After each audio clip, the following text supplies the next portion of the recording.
Hello friends, welcome back my YouTube channel. तो आज हम देखेंगे चार्टर एक्ट ऑफ 1813। इसमें हम लोग मोस्ट 25 इंपॉर्टेंट क्वेश्चन एमसीक्यू को कवर करेंगे। अगर आप हमारे यूट्यूब चैनल पर नए हो तो वीडियो को लाइक, कमेंट, शेयर और सब्सक्राइब जरूर करें। तो आइए वीडियो को हम स्टार्ट करते हैं।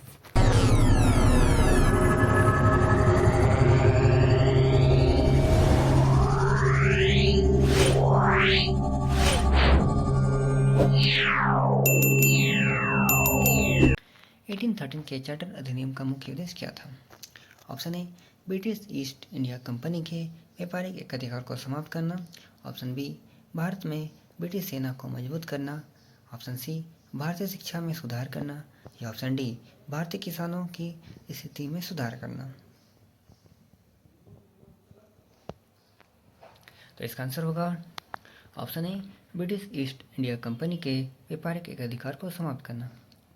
1813 के चार्टर अधिनियम का मुख्य उद्देश्य ब्रिटिश ईस्ट इंडिया कंपनी के व्यापारिक एकाधिकार को समाप्त करना था, जिससे अन्य ब्रिटिश व्यापारी भी भारत के साथ व्यापार कर सकें। इस अधिनियम ने कंपनी के चीन के साथ व्यापार और चाय के व्यापार के एकाधिकार को बनाए रखा, लेकिन भारतीय महाद्वीप के अन्य व्यापारियों को मुक्त कर दिया। हमारा दूसरा क्वेश्चन है, 1813 के चार्टर अधिनियम के तहत शिक्षा के लिए कितना वार्षिक अनुदान प्रदान किया गया? ऑप्शन ए, 5 लाख रुपए। ऑप्शन बी, 10 लाख रुपए। ऑप्शन सी, 1 लाख रुपए। या ऑप्शन डी, 2 लाख रुपए। तो इसका आंसर होगा ऑप्शन सी, 1 लाख रुपए। 1813 के चार्टर अधिनियम के तहत भारतीय शिक्षा के प्रचार और सुधार के लिए 1 लाख रुपए का वार्षिक अनुदान प्रदान किया गया था। यह भारतीय महाद्वीप में पश्चिमी शिक्षा प्रणाली को बढ़ावा देने की दिशा में एक महत्वपूर्ण कदम था। हमारा तीसरा क्वेश्चन है, 1813 के चार्टर अधिनियम ने ईसाई मिशनरियों को भारत में किस उद्देश्य से आने की अनुमति दी? ऑप्शन ए, व्यापार करने के लिए। ऑप्शन बी, धर्म प्रचार करने के लिए। ऑप्शन सी, सैन्य सेवा के लिए। या ऑप्शन डी, कृषि कार्यों के लिए। तो इसका आंसर होगा ऑप्शन बी, धर्म प्रचार करने के लिए। 1813 के चार्टर अधिनियम ने पहली बार ईसाई मिशनरियों को भारत में आने और यहाँ धर्म प्रचार करने की अनुमति दी। इस अधिनियम के तहत मिशनरियों ने भारत में धर्म, शिक्षा और स्वास्थ्य के क्षेत्र में काम किया। हमारा चौथा क्वेश्चन है, 1813 के चार्टर अधिनियम ने ईस्ट इंडिया कंपनी के प्रशासनिक अधिकारों को कितने वर्ष के लिए बढ़ाया? ऑप्शन ए, 10 वर्ष। ऑप्शन बी, 20 वर्ष। ऑप्शन सी, 30 वर्ष। ऑप्शन डी, 40 वर्ष। तो इसका आंसर होगा ऑप्शन बी, 20 वर्ष।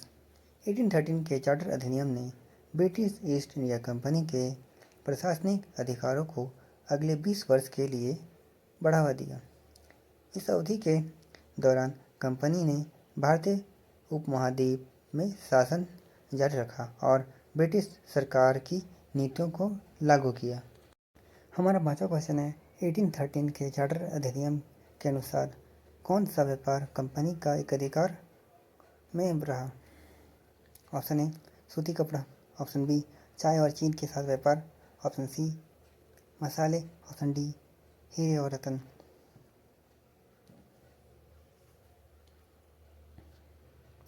तो इसका आंसर होगा ऑप्शन बी, चाय और चीन के साथ व्यापार।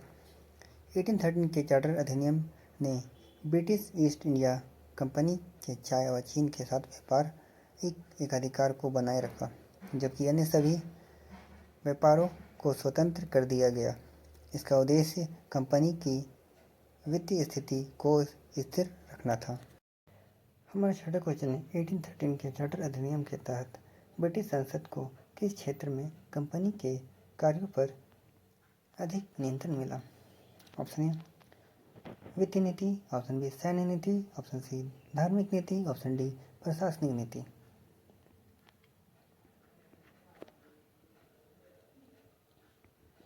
तो इसका आंसर होगा ऑप्शन डी प्रशासनिक नीति। 1813 के चार्टर अधिनियम ने ब्रिटिश संसद को कंपनी के प्रशासनिक कार्यों पर अधिक नियंत्रण दिया। यह अधिनियम कंपनी के भारतीय उपमहाद्वीप में शासन के तरीकों पर निगरानी और नियंत्रण स्थापित करने का प्रयास था। हमारा 7वां क्वेश्चन है 1813 के चार्टर अधिनियम ने किस क्षेत्र में व्यापार को स्वतंत्र दिया? ऑप्शन ए भारतीय उपमहाद्वीप, option B Africa, option C America, option D Australia.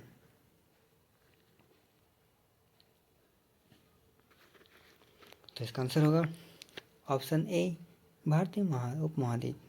1813 के चार्टर अधिनियम ने भारतीय उपमहाद्वीप में व्यापार को स्वतंत्र कर दिया, जिससे अन्य ब्रिटिश व्यापारियों को भी भारत के साथ व्यापार करने की अनुमति मिली। हालांकि कंपनी का चीन के साथ व्यापार और चाय व्यापार पर एक अधिकार बनाए रखा। हमारा 8वां क्वेश्चन है 1813 के चार्टर अधिनियम के बाद ब्रिटिश ईस्ट इंडिया कंपनी के व्यापारिक गतिविधियों में किसकी भूमिका बढ़ी? ऑप्शन ए भारतीय राजाओं की, ऑप्शन बी ब्रिटिश व्यापारियों की, ऑप्शन सी फ्रांसीसी व्यापारियों की, ऑप्शन डी पुर्तगाली व्यापारियों की।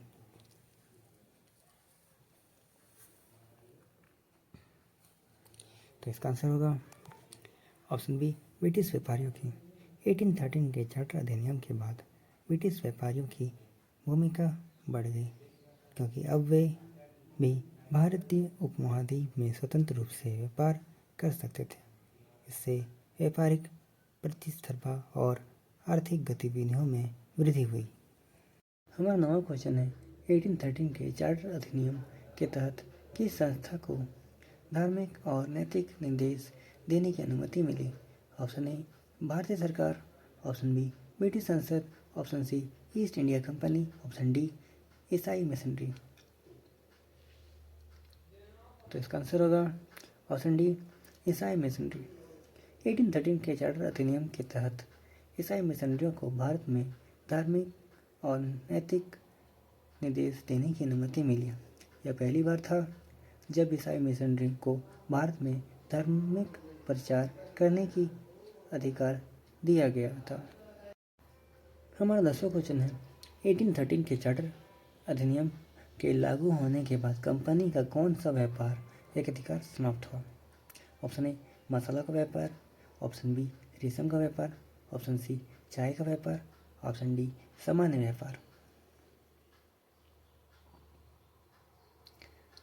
तो इसका आंसर होगा ऑप्शन डी सामान्य व्यापार। 1813 चार्टर अधिनियम के लागू होने के बाद कंपनी का सामान्य व्यापार एक अधिकार समाप्त हो गया, जिससे अन्य ब्रिटिश व्यापारी भी भारतीय उपमहाद्वीप में व्यापार करने के लिए स्वतंत्र हो गए। केवल चाय और चीन के साथ व्यापार पर कंपनी का एक अधिकार बना रहा। हमारा 11वां क्वेश्चन है 1813 के चार्टर अधिनियम के अंतर्गत कौन सा विभाग को शिक्षा के प्रचार प्रसार की जिम्मेदारी सौंपी गई थी? ऑप्शन ए वित्त विभाग, ऑप्शन बी गृह विभाग, ऑप्शन सी लोक निर्माण विभाग, ऑप्शन डी सामान्य समिति।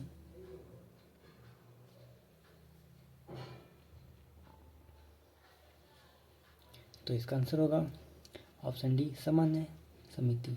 1813 के चार्टर अधिनियम के अंतर्गत एक सामान्य समिति का गठन किया गया, जिसे भारतीय उपमहाद्वीप में शिक्षा के प्रचार प्रसार की जिम्मेदारी सौंपी गई थी।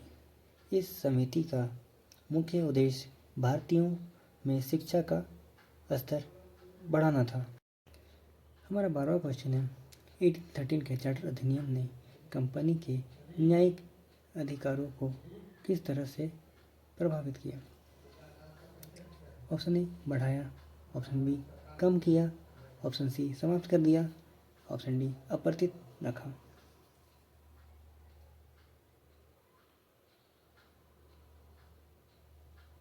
तो इसका आंसर होगा ऑप्शन ए बढ़ाया।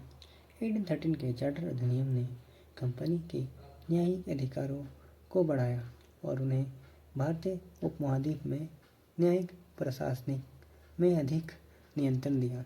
इससे कंपनी को भारतीय कानून और न्याय व्यवस्था में व्यापक हस्तक्षेप का अधिकार मिला। हमारा 13वां क्वेश्चन है 1813 के चार्टर अधिनियम में कंपनी को किस प्रकार के निवेश की अनुमति दी गई थी? ऑप्शन ए कृषि में, ऑप्शन बी उद्योगों में, ऑप्शन सी शिक्षा में, ऑप्शन डी सैन्य उपकरणों में। तो इसका आंसर होगा ऑप्शन सी शिक्षा में। 1813 के चार्टर अधिनियम में कंपनी को भारतीय उपमहाद्वीप में शिक्षा के क्षेत्र में निवेश की अनुमति दी। इसके तहत 1,00,000 रुपए वार्षिक शिक्षा के प्रचार प्रसार के लिए आवंटित किए गए थे। हमारा 14वां क्वेश्चन है 1813 के चार्टर अधिनियम के तहत धार्मिक प्रचार की अनुमति देकर किस नीति को अपनाया गया? ऑप्शन ए ईसाईकरण, ऑप्शन बी भारतीयकरण, ऑप्शन सी मुस्लिमकरण या ऑप्शन डी धर्मनिरपेक्षता।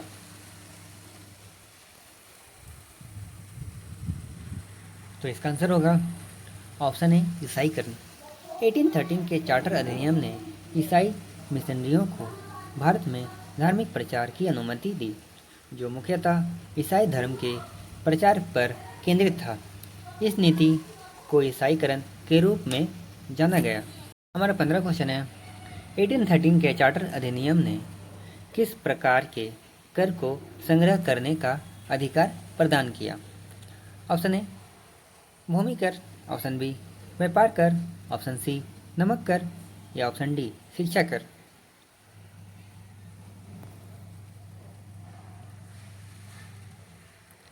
तो इसका आंसर होगा ऑप्शन बी व्यापार कर।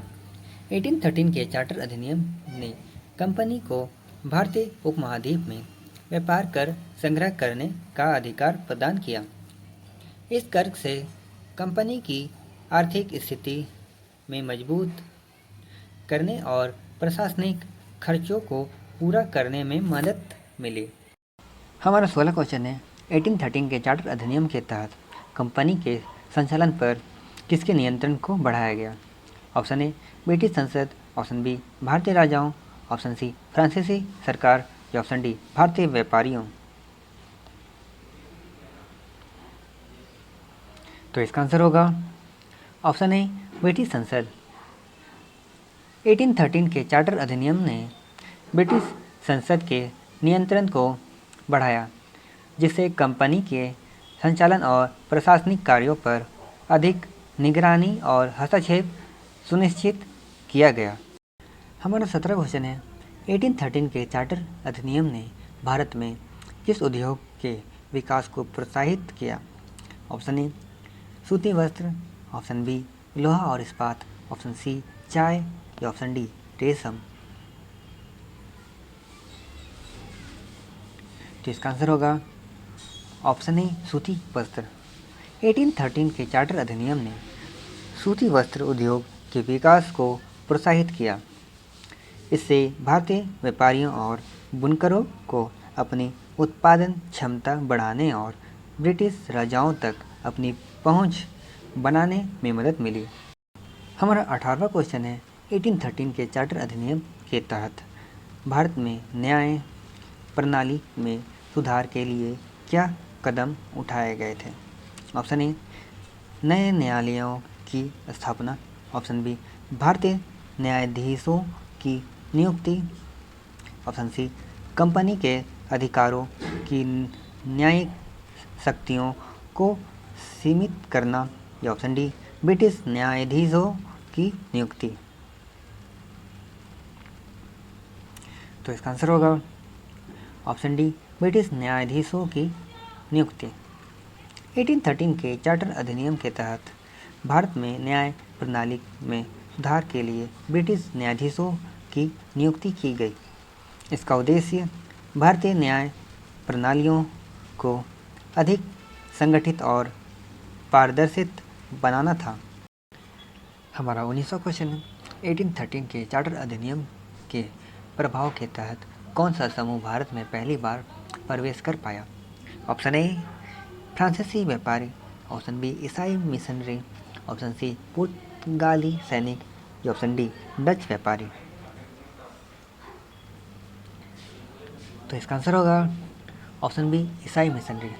1813 के चार्टर अधिनियम ने पहली बार ईसाई मिशनरियों को भारत में प्रवेश करने और धार्मिक प्रचार करने की अनुमति दी। इससे भारत में ईसाई धर्म का प्रचार प्रसार हुआ। हमारा 20वां क्वेश्चन है, 1813 के चार्टर अधिनियम के बाद कंपनी को किस प्रकार का विशेषाधिकार मिला? ऑप्शन ए भारतीय उपमहाद्वीप में सैन्य शासन, ऑप्शन बी भारतीय उपमहाद्वीप में शिक्षा सुधार, ऑप्शन सी भारतीय उपमहाद्वीप में व्यापारिक एकाधिकार या ऑप्शन डी भारतीय उपमहाद्वीप में न्यायिक सुधार।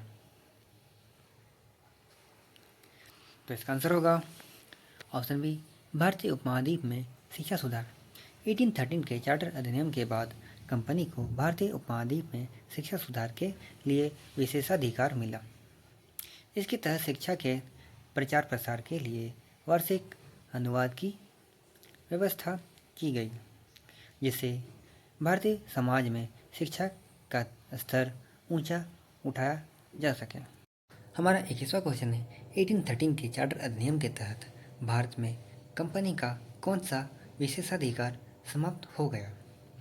ऑप्शन ए कृषि में एकाधिकार, ऑप्शन बी सैन्य नियंत्रण, ऑप्शन सी चाय और चीन के साथ व्यापार का एकाधिकार या ऑप्शन डी भारतीय उपमहाद्वीप में सामान्य व्यापार का एकाधिकार। तो इसका आंसर होगा ऑप्शन डी भारतीय उपमहाद्वीप में सामान्य व्यापार का एकाधिकार। 1813 के चार्टर अधिनियम के तहत कंपनी का भारतीय उपमहाद्वीप में सामान्य व्यापार का एकाधिकार समाप्त हो गया, जिससे अन्य ब्रिटिश व्यापारी भी भारत में व्यापार कर सकते थे। हमारा 22वां क्वेश्चन है, 1813 के चार्टर अधिनियम में ईस्ट इंडिया कंपनी को कौन सी नई जिम्मेदारी सौंपी गई? ऑप्शन ए भारतीय किसानों की आर्थिक स्थिति सुधारना, ऑप्शन बी भारतीय शिक्षा प्रणाली को सुधारना, ऑप्शन सी भारतीय सेना को मजबूत करना या ऑप्शन डी भारतीय उद्योगों को विकसित करना। तो इसका आंसर होगा ऑप्शन बी भारतीय शिक्षा प्रणाली को सुधारना।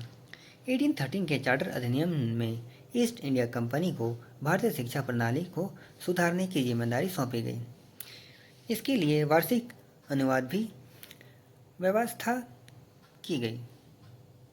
हमारा 23वां क्वेश्चन है, 1813 के चार्टर अधिनियम ने कंपनी को भारत में किस क्षेत्र में विस्तार की अनुमति दी?